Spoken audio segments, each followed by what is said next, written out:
안녕하세요. 필립의 사연방입니다. 저는 오늘도 여러분들의 답답한 속을 뻥 뚫어줄 사이다 사연을 들고 여러분들을 찾아뵙게 되었습니다. 그럼 사연 시작하겠습니다. 안녕하세요.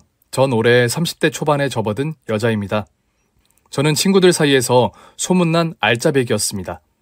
그러니까 쉽게 말해서 완전 저축정신이 뛰어난 사람이었죠. 어린 시절 궁핍하게 살아서도 아니었고 그렇다고 제가 돈을 쓰기 싫어하는 타입은 더더욱 아니었지요. 놀 땐 놀고 모을 땐 모으자. 그게 제 신조였답니다. 사실 이렇게 모으는 습관을 들인 건 부모님의 영향이 엄청 컸어요. 부모님께서는 제가 어렸을 때부터 늘 입버릇처럼 이런 말씀을 하시곤 하셨습니다. 한솔아, 사람은 말이지. 인성이 좋은 것도 중요하지만 제일 중요한 건 돈을 아끼는 습관을 들여야 해. 사람이 돈이 있다고 흥청망청 쓰고 다니면 있잖아. 나중에 아빠 나이 돼서 깡통 차고 다닌다. 아빠, 깡통 찬다는 게 무슨 뜻이야? 한솔이 지나가다가 서울역에서 신문지 깔고 자는 아저씨들 봤지? 그런 사람들처럼 된다는 거야. 그러니까 첫째도 저축, 둘째도 저축. 알겠지? 엄마 아빠 말 새겨들어야 해. 어릴 땐 부모님이 하신 말씀의 뜻을 전혀 이해하지 못했었는데 고등학생쯤 되니까 자연스럽게 알게 되더라고요. 좋아하는 연예인의 물건을 사려고 돈을 모으고 앨범을 사려고 돈을 모으고 그러다 보니 자연스럽게 저축하는 습관이 길러지게 되었습니다. 계기가 좀 이상하기는 하지만 아무튼 저에게는 좋은 일이었죠. 그렇게 대학을 졸업하고 취업을 해서도 월급의 반절은 저축을 하다 보니 어느새 적금 통장에는 목표했던 만큼의 금액이 쌓여 있었습니다. 성인이 되자마자 면허를 땄지만 아직까지 자차가 없었던 탓에 저는 우선 적금을 조금 깨서 중고차 한 대를 마련했어요. 원래 운전의 첫 시작은 신차가 아니라 중고차라고들 하잖아요. 비록 구형이었지만 제가 제 힘으로 대출 한 푼 없이 모아 산 차라 그런지 의미가 굉장히 남달랐습니다. 그렇게 새로 뽑은 차로 처음으로 대중교통이 아닌 자차로 출근을 했는데 저희 회사의 바로 옆 부서에서 근무하고 있는 분께서 말을 걸어왔습니다. 네, 이 인간이 바로 오늘의 주인공. 이제는 전 남친이 되어버린 저의 엑스보이 프렌드입니다. 황 대리님 신차 뽑으셨네요. 혹시 차종이 뭔지 알 수 있을까요? 저도 차 바꿔야 하는데 이런 부분에 대해서는 잘 몰라서. 저도 잘은 몰라요. 아버지께서 찾아봐 주신 거라서 도움이 못 되드려서 정말 죄송합니다. 아닙니다. 괜찮습니다. 저기 근데 황 대리님. 저기 죄송한데요. 제가 지금 좀 늦어가지고 죄송합니다. 아직 30분 남았는데. 모든 사람이랑 대화하는 걸 좋아했던 저였지만 이상하게 그와는 낯을 좀 가리게 되더라고요. 나이 차이가 조금 났기 때문이었을지 아니면 그냥 불편했던 건지는 잘 모르겠지만 그날 이후로 그는 이상하리만치 저에게 말을 걸기 시작했고 저는 정말 AI보처럼 행동을 했습니다. 이를테면 저기 황 대리님 혹시 오늘 비 온다고 했었나요? 오늘 일기예보에는 비 소식은 없고 쭉 맑음으로 나와 있어요. 오후에는 약간 흐려진다고 하는데 비가 온다거나 소나기가 내린다는 소식은 없네요. 이런 식으로요. 정말 무슨 지식백과에 담겨있는 정보를 알려주듯이 말을 했던 탓에 저희 둘을 지켜보던 다른 직원들마저 저에게 좀 너무한 것 같다며 혀를 내두를 정도였습니다. 피도 눈물도 없는 깡통 로봇 같다. 시리한테 물어봐도 그보다는 따뜻하게 대답해주겠다면서요. 아니 근데 무슨 철전지 원수지간도 아니고 좀 물어보면 친절하게 대답이라도 좀 해드려라. 우리보다 나이도 많으시고 여기 짬밥도 있으신데 그리고 직급도 우리보다 위신데 꼬박꼬박 존대 다 해주시잖아. 야, 어딜 가도 저런 분 찾기 힘들다 너. 나도 알거든. 근데 불편한 걸 어떡해. 이상하게 저분 앞에만 서면 기계가 되는 것 같다고. 너 아이폰 시리 알지? 시리도 대답하면 그렇게는 안 해준다. 랩해달라고 하면 랩도 해줌. 이건 진짜 확실한데 넌 시리보다 못해. 냉정한 년. 야, 저분이 괜히 너한테만 말 거시겠어? 눈치가 그렇게 없냐? 뭔 눈치? 설마 너 저분이 나한테 뭐 관심이 있다느니 어쩌고 저쩌고 그런 되도 않는 소리를 할 건 아니지? 야, 하고 많은 직원들 놔두고 굳이 너한테 찾아가서 날씨 어떤지 물어보고 밥은 먹었냐고 물어보는 이유가 뭐겠냐? 넌 진짜 눈치 없는 거 맞구나? 일은 그렇게 잘하면서 박 과장님 겁나 불쌍하다 진짜. 박 과장님이 널 좋아하시는 것 같아 라는 말을 듣자마자 머릿속이 멍해졌어요. 사실 제가 눈치가 좀 없는 편이기는 했어서 그가 저를 좋아해서 말을 걸거나 그랬을 거라곤 전혀 1도 생각하지 못했거든요. 그런데 같이 일하는 동료들에게 그런 이야기를 들으니 그걸 저 혼자만 몰랐다는 생각에 쪽팔리기도 했고 이제 와서 괜스레 미안한 마음이 들기도 했습니다. 어쨌거나 저쨌거나 저보다 직급도 한 단계 위였음에도 불구하고 저에게 꼬박꼬박 님이라며 존댓말을 해줬던 터라 더더욱 미안한 마음이 밀려왔지요. 그래서 동료들의 피드백 섞인 구박을 듣고 저도 어느 정도 변해보려 다짐을 했답니다. 아니, 정말 그가 저에게 마음이 있어서 그런 행동을 한 건지에 대해 실험을 해보고 싶었습니다.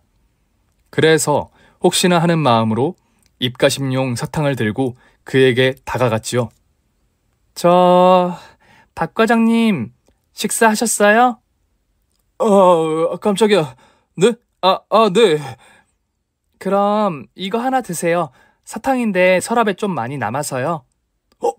이 귀한 걸 저한테 감사합니다. 귀해? 별로 안 귀한데? 라는 말이 튀어나올 뻔했지만 애써 말을 꾹 참고 웃으며 저는 제 자리로 돌아갔어요.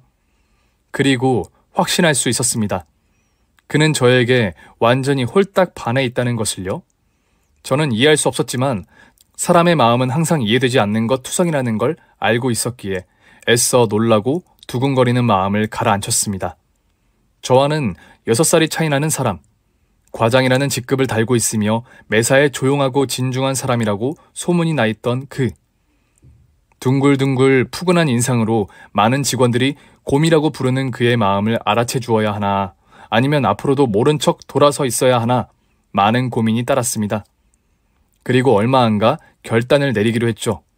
그의 마음을 거절하기로요. 그리고 그 기회는 얼마 있지 않아 찾아왔습니다. 저기 한솔씨, 혹시 오늘 점심 같이 먹을 수 있어요? 내가 할 말이 있는데. 저기 박 과장님, 제가 진지하게 생각해 봤는데요. 알아요, 황 대리님은 저한테 관심이라고는 손톱에 때만큼도 없다는 거. 한솔씨한테 부담 안 줄 테니까 그냥 저 혼자 좋아하다가 포기하게 해주세요. 예? 민망해서 같이 밥 먹기는 그런 것 같네요. 그럼 식사 맛있게 하세요, 황 대리님. 귀가 잔뜩 붉어진 채로 뒤돌아가는 그의 모습이 뭔가 모르게 정말 쓸쓸해 보였어요. 뭔가 못할 짓을 한 것 같고 하면 안 될 말을 한 것 같고 괜스레 미안한 마음이 들었습니다. 그런데 그런 마음으로 그를 신경 쓰다 보니 어느샌가 저도 모르게 제가 그를 찾고 있더라고요. 그가 자리에 없으면 어디 갔지? 하는 마음이 들고 밥은 잘 챙겨 먹었을까 하는 생각도 들고 이게 말로만 듣던 좋아하는데 좋아하는 것을 부정하는 입덕 부정기인가 싶었습니다. 과정 그런 거 다 건너뛰고 결과적으로 저는 6살이라는 나이 차이를 극복하고 그와 만나게 되었습니다. 심지어 고백도 제가 했지요. 그는 그런 건 남자가 해야 하는 거라고 했지만 뭐 사랑에 성별이 어디 있겠어요. 돌아서면 생각나고 보고 싶고 머릿속과 마음속이 난리통이 난 덕에 결국 그와 사내 연애를 시작하게 되었답니다. 그리고 얼마 지나지 않아 저는 이직을 위해서 퇴사를 하게 되었고 그는 승진 시험에 합격해 차장이라는 직급을 달게 되었습니다. 이제는 박 과장님 말고 박 차장님으로 불러야겠네? 만년 과장 탈출 축하합니다. 고마워. 드디어 내가 과장 직급을 떼보네. 이런 날이 올 줄이야. 이런 날 맛있는 거 먹으러 가는 거지. 오늘 우리 뭐 먹으러 갈까? 오늘? 오늘은 내가 사는 거니까 먹고 싶은 거 말만 해, 말만. 그래? 그럼 오랜만에 회 먹으러 가자. 우리 그때 갔던데 맛있었는데, 그치? 알았어, 거기로 가자. 그와 만나면서 알게 된 것이 정말 많았어요. 첫 번째로 그가 돈을 거의 쓰지 않는 짠돌이라는 것. 데이트를 할 때에도 본인 카드를 내미는 법이 없었고 본인 차를 끌고 오는 날보다도 제 차를 이용하여 이동하는 날들이 월등히 더 많았습니다. 제 카드로는 횟집이며 뷔페며 레스토랑이며 완전 맛집 투어를 다니는 반면 그의 카드로는 한 그릇에 3,000원 하는 골목의 칼국수집이나 김밥 해븐 같은 곳을 가는 것이 전부였어요. 하지만 그는 나이도 있었고 결국 자금을 모으는 중이라고 말했기 때문에 돈을 최대한 아끼는 것이 이해가 안 가는 것도 아니었습니다. 그리고 무엇보다도 저에게는 정말 잘해주었어요. 정신적으로 의지가 되어주는 게 제일 크다고 생각했었습니다. 그때는요. 언젠가 만난 친구들에게 이 사실을 말하니 아주 광분을 하더라고요. 야, 네 남친 또라이 아냐? 아니 6살이나 어린 여자친구 만났음 엎드려 절을 하고 삼보 일배를 해도 모자랄 판에 뭐? 김밥 천국? 야, 나 같은 바로 헤어졌음? 뭐 그따위 인간을 만나고 자빠졌어? 야, 너는 벨도 없냐? 야, 냅둬. 그래도 사람은 좋아. 그래, 좋겠지. 니한테는 당연히. 네 남자친구고 지금은 콩깍지가 한 100여 번 씌워져 있을 텐데 뭔들 안 좋아 보이겠냐? 지금은 당연히 그런 경제성? 좋을 수 있어. 근데 그만큼 네가 쓰는 돈을 생각해야지. 너 돈은 모으고 있어? 완전 저축왕이었잖아, 너. 당연하지. 내가 누군데. 그러니까 걱정하지 마. 쓸 땐 쓰더라도 모으는 건 확실히 모으고 있으니까. 그리고 말했다시피 사람은 진짜 괜찮아. 연륜 하는 게 다 무슨 말인지 알겠다니까? 침대에서만 연륜 있는 건 아니고? 야! 지갑은 제가 더 많이 열기 때문에 제 친구들 입장에서는 당연히 그가 좋지 않아 보일 수밖에 없었습니다. 그래도 저는 그런 모습까지 충분히 이해 가능했고 품어주었습니다. 그렇게 2년이라는 시간이 지나고 제가 30이 되던 해에 그 어느 날 그는 조심스럽게 저에게 결혼에 대한 이야기를 꺼냈습니다. 소라, 너는 결혼에 대해서 어떻게 생각해? 진지하게 물어보는 거니까 장난식으로 대답하지 말고. 결혼이라 내 주변에서 많지는 않지만 하나둘씩 떠나기 시작하니까 이제 슬슬 내가 나이를 먹어가는 게 실감이 난달까? 나도 곧 가야 할 것 같고 엄청 현실적인 그런 느낌? 왜 물어봐 갑자기? 안 어울리게 무게를 팍 잡고 그래. 이제 내 나이도 36이고 4년 뒤면 40살인데 더 늦어지기 전에 결혼은 해야 하지 않겠냐고 집에서 이야기가 나오셔서. 근데 결혼은 나 혼자 하는 게 아니잖아. 너랑도 이야기가 다 되어야 하고 너희 부모님께서도 허락해 주셔야 하고. 아이고 그런 건 걱정도 하지 마. 나는 언제든지 받아들일 준비되어 있어. 그 말 진심이지? 그럼 우리 이제 슬슬 결혼하자. 멋지고 엄청난 프로포즈? 그런 건 못 해주겠지만 이거 하나는 약속할게. 나 정말 너한테 잘할 거라는 거. 나 원래 멋지고 엄청난 거 안 좋아해. 차라리 말로 하는 프로포즈가 좋아 난. 그런데 어머님이 날 마음에 들어 하실까? 우리 2년 연애하는 동안 인사 한 번을 못 드렸는데. 그런 걱정은 하지도 마. 우리 엄마 사람 싫어하고 그런 사람 아니니까. 2년을 만나는 동안 저희는 서로의 가족을 만난 적이 없었습니다. 그도 외동 아들이었고 저도 외동딸이었기에 서로 형제자매를 따로 만날 일도 없었죠. 그래서 사실 이 부분에 있어 제일 긴장을 많이 했었습니다. 혹시나 드라마에서 있을 법한 김치 싸대기라든지 물따귀라든지 봉투 안에 돈을 두둑히 담아서 우리 아들이랑 헤어져줘요 와 같은 상황이 일어나지는 않을까 하면서요. 지금 와서 생각해보면 차라리 그런 일이 일어났음 나았겠다는 생각이 드네요. 평생을 약속한 그 주 주말. 처음으로 그의 어머님을 뵈러 가기로 했습니다. 아버지를 일찍 여의고 지금껏 쭉 어머님과 둘이서 살아왔다고 하더라고요. 어머님께서 좋아하신다는 갈비 세트를 사고 제 나름의 성의로 준비한 과일 바구니까지 바리바리 싸들고 두근대는 마음을 겨우 달래며 그의 집으로 향했습니다. 그런데 저를 맞이한 건 어머님뿐만이 아니었어요. 아이고 석준이 엄마 아이고 배야이 석준이 왔냐? 옆에 그 아가씨는 누구야? 아이고 맞다. 참 오늘 인사 오기로 했었지? 내가 그걸 깜빡하고 이 난리를 펼치고 앉았네. 아이고 아가씨 미안해요. 자자 다들 얼른 가. 어이구 참말로 이쁘게 생겼네. 석준이 능력 좋다. 그럼 잘 놀다 가네. 집 문을 열고 들어가니 동네 아줌마들이 모임이라도 하는 건지 완전히 장터같이 시끌벅적한 수다 소리가 고막을 뚫었습니다. 어머님께선 오늘 제가 온다는 사실을 까맣게 잊으신 듯 당황스러운 표정으로 집 안에 있던 아주머니들을 쫓아내셨고, 아주머니들은 집 밖으로 나가면서도 이상한 눈빛으로 저를 한번 쓱 스캔하면서 자기네들끼리 막 웃더라고요. 어이가 없기도 했고 당황스럽기도 했고 기분이 나쁘기도 했지만 그래도 어른 앞이니 애써 표정 관리를 했습니다. 미안해요, 아가씨.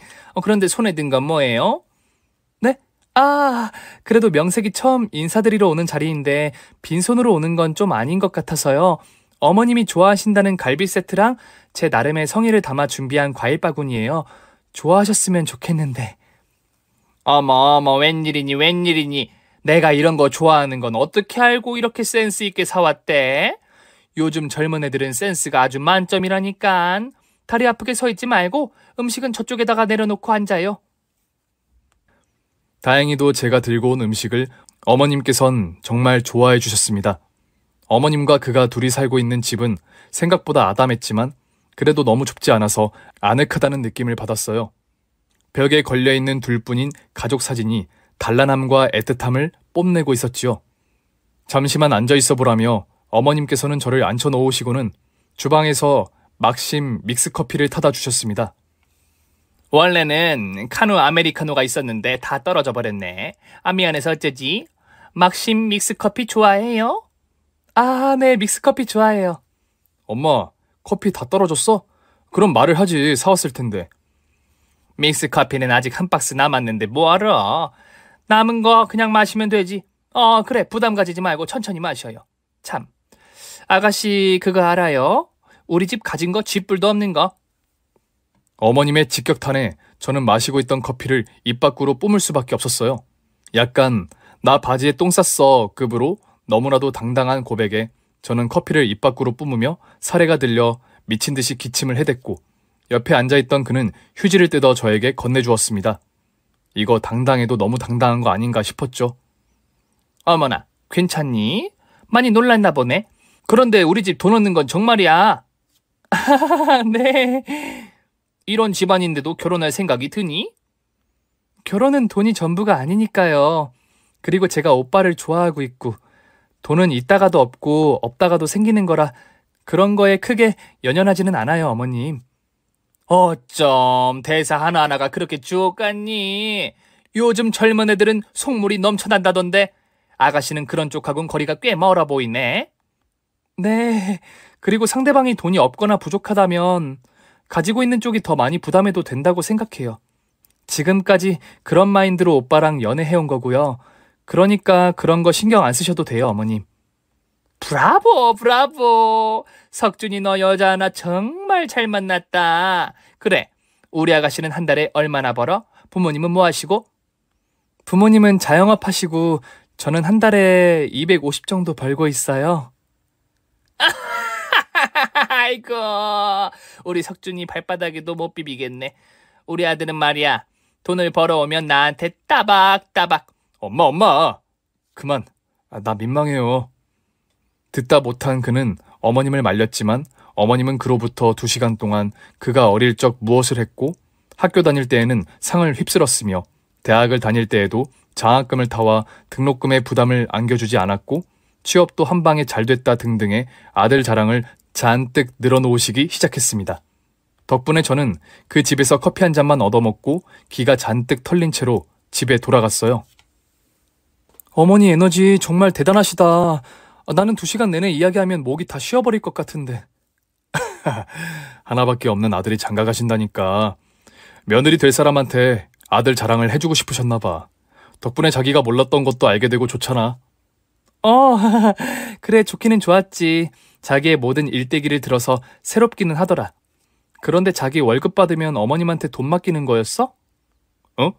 아니야. 엄마가 한 말은 신경 안 써도 돼. 나는 나대로 잘 모아두고 있어. 뭔가 말을 잔뜩 더듬고 시선을 피하는 그가 조금은 의심스러웠지만 뭐 어떡하겠어요? 본인이 그렇다면 그런 거지. 솔직히 돈 관련된 부분에 대해서 그때 저는 크게 신경을 쓰지 않았습니다. 어머님께도 말씀드렸던 것처럼 돈은 있다가도 없는 거고 없다가도 갑자기 생길 수 있는 거니까요. 그런 부분에 대해 이상하게 생각한다면 그 사람이 이상한 거지. 돈이 없는 사람이 이상한 게 아니잖아요? 저는 쭉 그렇게 살아왔기 때문에 이런 마인드가 자연스럽게 자리를 잡고 있었습니다. 제가 어머님께 인사를 갔으니 그도 저희 부모님께 인사를 드리겠다며 약속을 잡고 집으로 오기로 한 날, 그의 손에는 다름 아닌 바카스 한 박스가 들려 있었습니다. 누가 아내 될 사람 집에 인사를 가는데 바카스를 들고 가나요? 병문안도 아니고. 하지만 그가 너무 긴장을 하고 있는 탓에 그 모습마저도 귀여워서 그냥 넘어가게 되었어요. 엄마는 처음 맞이하는 사위를 위해 소갈비찜을 해주셨습니다. 많이 배고팠죠? 오느라 고생했어요. 아니요, 아닙니다. 고생은요. 배가 많이 고팠는 모양이네. 저러다가 뼈까지 씹어먹겠어. 체하지 않게 천천히 꼭꼭 씹어서 먹어요. 그는 엄마가 해준 소갈비찜을 개눈 감추듯이 먹어 치웠습니다. 비닐 장갑도 끼지 않고 그냥 맨손으로 고기를 마구 뜯더라고요. 저는 그 모습을 보고 한 사흘 정도는 굶은 줄 알았고 저희 부모님께서도 적잖게 당황하셨지만 복스럽게 먹는다며 좋아해 주셨어요. 전체적으로 모난 구석은 없는 사람이었기에 부모님께선 그를 사윗감으로 합격시켜 주셨습니다. 밥을 조금 급하게 먹는다는 점만 제외하면 모든 게 완벽하다나요? 아무튼 그때까지만 해도 분위기는 정말 좋았습니다. 양가 부모님들께 인사를 드렸으니 마지막 관문이 하나 남았죠? 네, 맞아요. 바로 상견례였습니다. 결혼을 앞둔 사람들이 가장 긴장된다는 단계. 평소 크게 긴장을 하지 않는 저도 이렇게 다 같이 보는 자리는 사람이라면 당연히 떨릴 수밖에 없죠.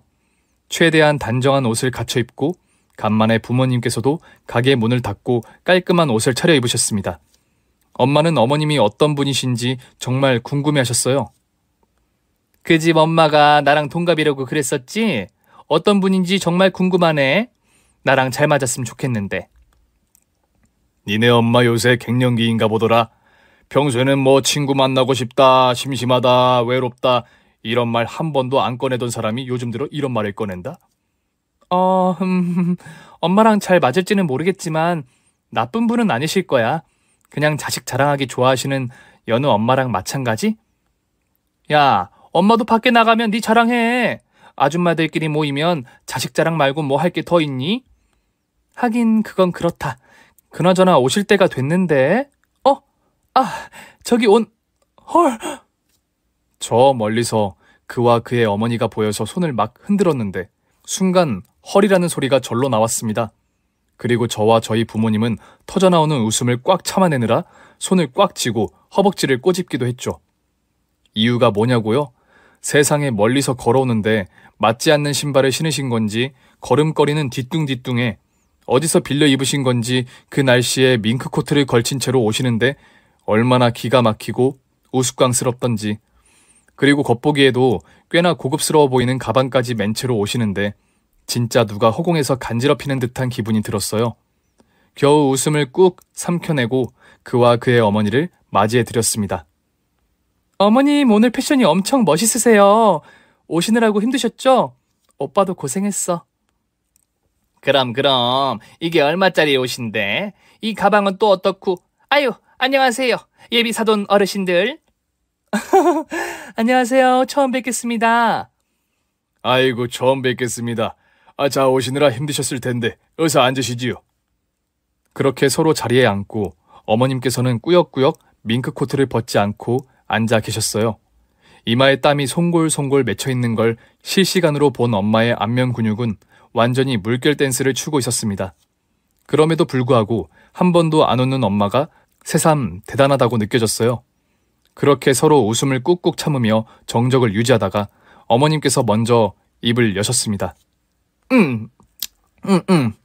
우선 너무 결혼을 서두르는 건 아닌지 괜히 걱정이 되네요. 그렇게 생각하지는 않으시지요? 예, 여자 나이 30살이고 남자 나이 36인데 그렇게 이르지도 늦지도 않은 딱 좋은 시기라고 생각해요. 마음 같아선 딱히 재촉도 안 하고 싶은데 왜 그렇잖아요. 사람 마음이라는 게 괜히 나이를 먹어갈수록 불안해지고 손주도 좀 빨리 안아보고 싶고 그런 거. 사돈도 그 마음 이해하시죠? 그럼요. 이해하다 마다요. 우리 나이 되면 이제 슬슬 손주 볼 나이지 않습니까? 아, 참. 그리고 한솔이한테 이야기 들으셨을지 모르겠지만 저희는 그렇게 썩 좋은 거 해줄 만한 여력 같은 거 없습니다. 그러니 좋은 혼수나 뭐 신혼집을 해오라든지 그런 건 기대 안 하시는 게 좋을 거예요. 나왔다.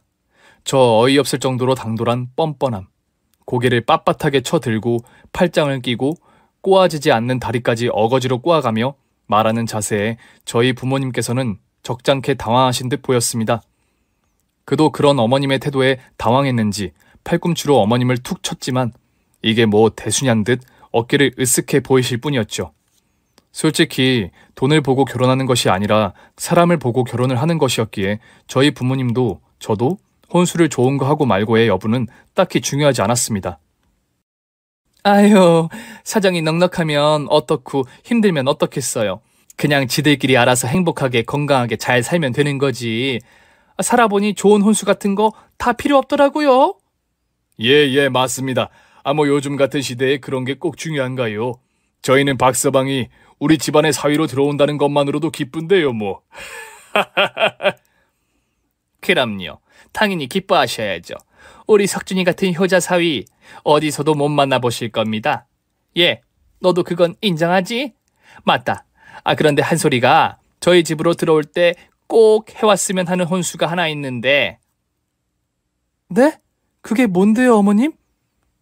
어머님은 휴대폰 사진첩에 들어가 명품 가방 사진 몇 장을 보여주셨습니다.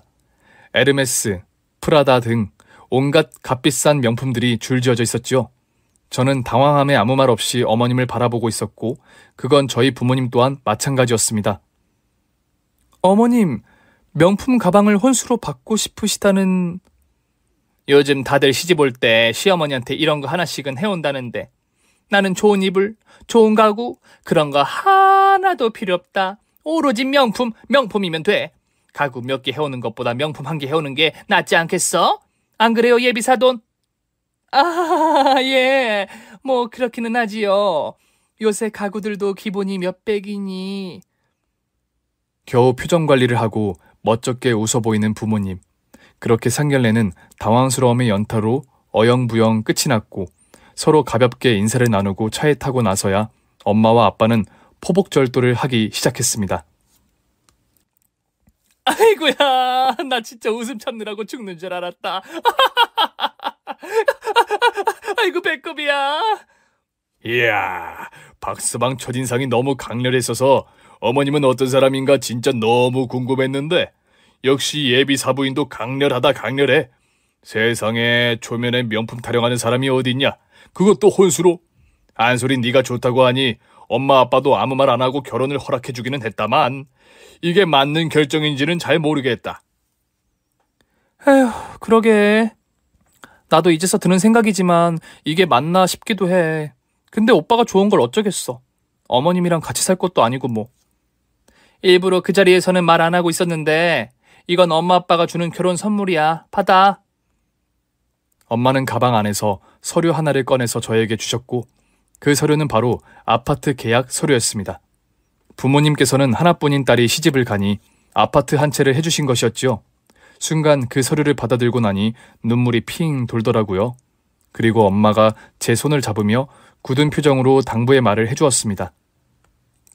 어차피 지금은 네가 박서방을 좋아하니 엄마 아빠가 무슨 말을 해도 안 들릴 거라는 걸 알아서 아무 말도 안 하겠지만 우선 결혼식이랑 혼인신고는 최대한 뒤로 미루고 둘이 같이 살아봐. 같이 살고 나서 정 아니다 싶으면 이 집 바로 전세로 내놓고 명의는 어차피 네 명이니까 네 마음대로 해도 돼.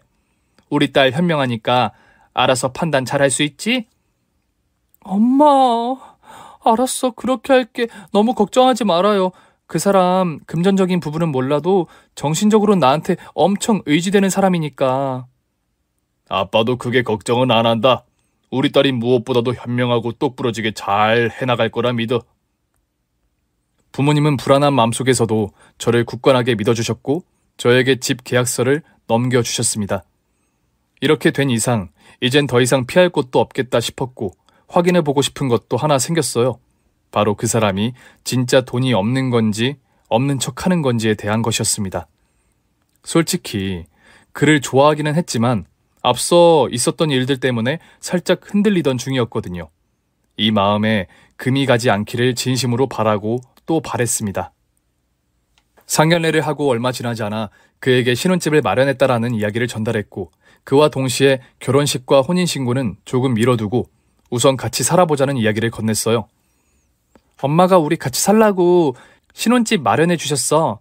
물론 나한테까지 비밀로 하셔서 나도 최근에 알았고, 명의는 내 명의야. 동의하지? 명의가 네 명이라고? 왜? 그래도 앞으로 집안의 가장은 내가 될 건데 명의를 내 이름으로 바꿔놓는 게 낫지 않나? 아니, 이건 우리 엄마가 해주신 집이니까 명의 바꿀 생각은 없어. 그리고 오빠, 이제 오빠가 그동안 모아놨다던 적금 통장 좀 보여주라. 이제 우리 결혼해야 하니까 깨야지. 신혼집 가구도 사야 하고. 그 정도는 해줄 수 있지? 내가 뭐 몇천만 원짜리 가구를 살 건 아니니까 집도 해왔는데 가구 정도는 해줄 수 있는 거잖아. 가구를 내 돈으로? 왜 이래 새삼스럽게. 그럼 진짜로 몸만 올 작정이었던 거야, 정말? 아니야. 그런 건 아닌데 그 통장이 내 손에 없어. 그리고 잔고도 없을 거야, 아마. 그게 무슨 소리야? 통장은 있는데 자기 손에 없고 잔고도 없다면 그건 지금 누구 손에 있는데? 엄마 손에 있을 거야. 아마 모아놓은 돈은 마이너스 통장, 대출금 갚는 데 다 쓰였을 거고. 아니, 자기 마이너스 통장도 있었어? 자기 돈도 거의 안 썼으면서 무슨 마통에 대출까지 있다고 그래? 아니, 그게... 모르겠고 일단 통장 찾아서 가지고 와봐. 지금 당장, right now! 동공이 미친 듯이 흔들리는 그를 쳐다보면서 저는 한숨을 쉬었습니다. 대충 설마가 역시나가 된 상황인 것 같았지요. 망설이는 그의 등을 떠밀어 집으로 보내고 얼마 지나지 않아 어머님께 전화가 왔습니다. 대충 모든 상황이 그려졌기에 심호흡을 한번 하고 통화 버튼을 누르자마자 수화기 속에서는 듣도 보도 못한 육두 문자가 쏟아져 나왔습니다. 너 인연, 보기 드문 MX 세대라고 내가 좋아라 이뻐라 해줬더니 아주 간이 배 밖으로 튀어나왔구나. 어디 감히 남편 통장에 손을 대려 해? 우리 아들이 어떻게 모은 돈인데? 어머님, MX 세대 아니고 MG 세대고 저희 부모님이 신혼집까지 선뜻 해주셨는데 가구 정도는 솔직히 오빠가 사도 되는 거 아닌가 해서요. 오빠가 평소에도 입버릇처럼 결혼 위해서 돈 모으고 있다고 해서 그 통장을 보고 싶었던 것도 있고 해서 가지고 와달라고 한 건데 그게 그렇게 욕을 먹을 일인가 싶어요. 아이고, 세상에 요즘 젊은 년들이 아주 대차게 뻔뻔하더니만 너도 역시 똑같은 계집이었구나. 내 참 기가 막혔어, 원. 야, 집은 사돈께서 해주셨어도 가구는 네가 네 돈 주고 사야 할 거 아니냐. 애초에 그러기로 했잖아. 그리고 내 가방은 언제 사다 줄 거냐? 어머님 가방이요? 그래, 내가 혼수로 가방 사다 달라고 했었잖아. 네가 사다 주겠다면서 언제 줄 거냐고. 당장 내일 모레가 개모임인데 나도 며느리가 줬다고 자랑 좀 해보자. 네, 어머님 알겠습니다. 그럼 가구도 제 돈으로 사고 어머님 가방은 내일 모레 약속 나가시기 전까지 사다 드릴게요. 오빠 통장 보여달라고 해서 죄송합니다. 그래, 그렇게 나와야지 어디. 뚝! 전화가 끊기고 제 이성도 함께 끊겼습니다. 그에 대한 일말의 사랑이 순식간에 싹 사라져버렸고 끝낼 때 끝내더라도 제대로 빅엿을 먹이고 끝내고 싶다는 생각이 머릿속에 가득 들어찼죠. 돈을 모아? 결혼을 위해서? 그 말은 전부 거짓말이었던 거고 그는 그저 저에게 돈을 쓰기 아까워서 근검절약하는 척을 해왔던 거라 생각하니 소름이 오소소 돋았습니다.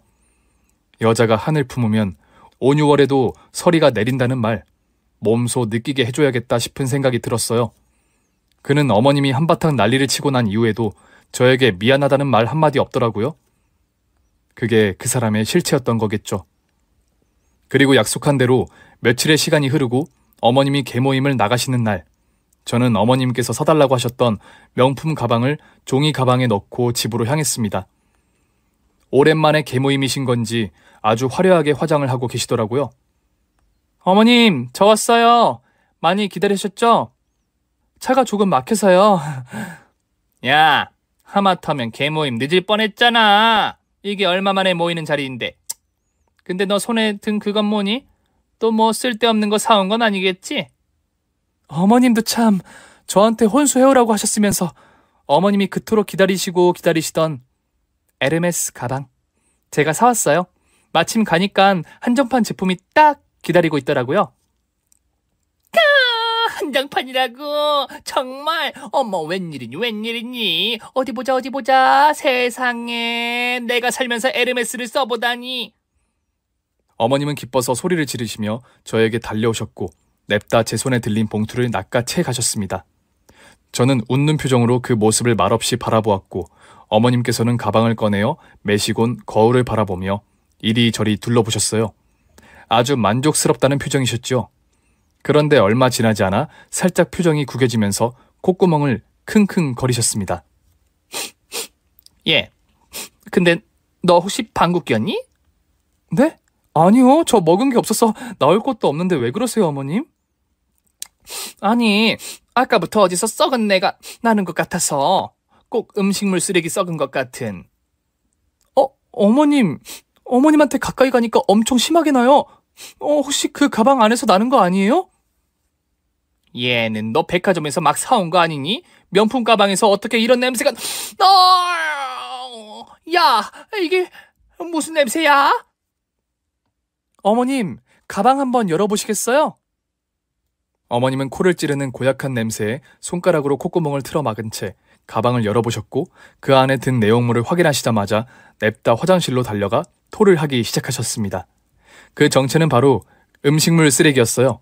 저희 집에서 버려야 하는 쓰레기를 가방에 담아 흔적도 없이 지퍼를 닫은 다음 아무 일도 없었던 것처럼 향수를 뿌린 것이었답니다. 그러니 당연히 처음에는 아무런 이상이 느껴지지 않았겠죠. 어머님 왜 그러세요? 어머님이 원하시는 명품 가방이셨잖아요. 백화점 측에서 무슨 문제가 있었나 보다, 그쵸? 야, 이 미친년아! 네 눈에는 저 음식물 쓰레기가 안 보이는 거야? 너 나 골리려고 일부러 그런 거지. 저런 걸 어떻게 메고 나가라는 거야? 저게 돈이 얼마짜린데 너는 저 따위 저급한 짓을... 저 어머님 죄송한데요. 이거 에르메스 아니에요. 잘 보시면 로고도 다르답니다. 에르메스 아니고 헤르메스예요. 요즘 명동시장에서 제일 잘 나간다는 짭이요. 짭? 세상에 심이 될 사람을 이렇게도 뻔뻔하게 속여먹는단 말이야? 시어머니는 무슨 시어머니야. 말 같지도 않은 소리 하지 마세요.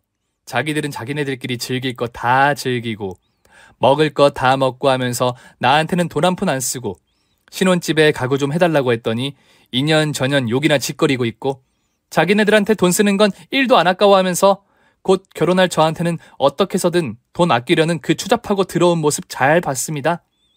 결혼은 없던 일로 할 거고요. 가방은 뭐 알아서 잘 처리하시든지 마시든지 알아서 하세요, 어머님. 그렇게 원하시던 시장표 명품이니까 뭐 싫어도 쓰시던지요. 수고하세요, 어머님. 그렇게 저는 음식물 쓰레기 국물로 뒤엉킨 바닥 그리고 변기를 끌어안고 있는 어머님을 뒤로 한 채로 집을 나왔습니다. 이후 그에게서 온갖 욕설이 가득한 카톡과 문자를 받았고 수십 통의 부재중 전화도 찍혀 있었지만 전 네가 여태까지 구라치고 나한테 했던 짓거리들, 거짓말들 전부 다 회사에 대자보 만들어서 뿌려버리기 전에 조용히 입 닥치고 꺼져라 는 문자를 보냈고 회사에 퍼질 소문과 지 이미지는 중요했던 건지 정말 그날 이후로 아무런 연락을 하지 않더라고요.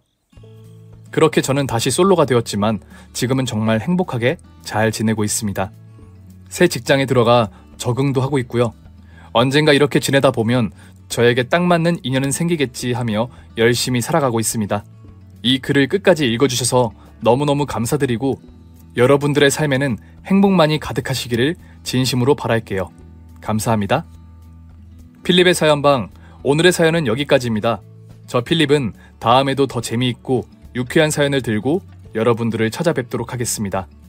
끝까지 시청해주셔서 감사드리고 재미있게 읽어주셨다면 구독과 좋아요도 꾹 눌러주세요. 감사합니다.